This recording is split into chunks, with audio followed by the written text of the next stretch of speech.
உறவுகளுக்கு வணக்கம். நான் உங்கள் நண்பன் சிஜே. இது ஒரு ஹோட்டல் பற்றின ஒரு பதிவு தான். ரொம்ப நாளாக இட்லி நினப்பில் இருந்த நமக்கு இட்லி தேடி போன மாதிரி ஒரு கதையாகி போயிட்டு இந்த கதை.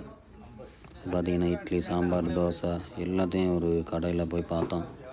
அதுதான் பார்த்திங்கன்னா கேரளா ரெஸ்டாரண்ட். கேரளா ரெஸ்டாரண்ட் சொல்கிறாங்க, ஆனால் எல்லோரும் நம்ம தமிழ் மக்கள் நிறைய பேர் இருந்தாங்க அங்கே வேலை செய்கிற ஆளுக்க. ஏன்னா அங்கே எல்லோரும் கேரளா தமிழ் எல்லோரும் கலந்து தான் இருப்போம். சவுதியில் நம்ம சவுதியில் இருக்கிறது எல்லாருக்கும் தெரியும். பார்த்தீங்களா, இட்லி புதினா சட்னியோட ஒரு இட்லி, புதினா சட்னி, அப்புறம் நாரியல்னு சொல்கிற தேங்காய் சட்னி, சாம்பார். பார்த்தீங்களா, மெதுவாக பூ போல் இட்லி கொடுங்கன்னு சொல்கிற மாதிரி போய் இட்லி சாப்பிட்ட மக்களே.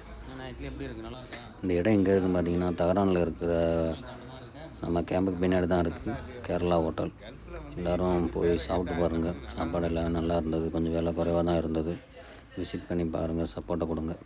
நம்ம இது மாதிரி இன்னொரு வீடியோவில் சந்திக்கலாம். நெக்ஸ்ட் ஒரு இட்லியோட பாய் உறவுகளே. நான் உங்கள்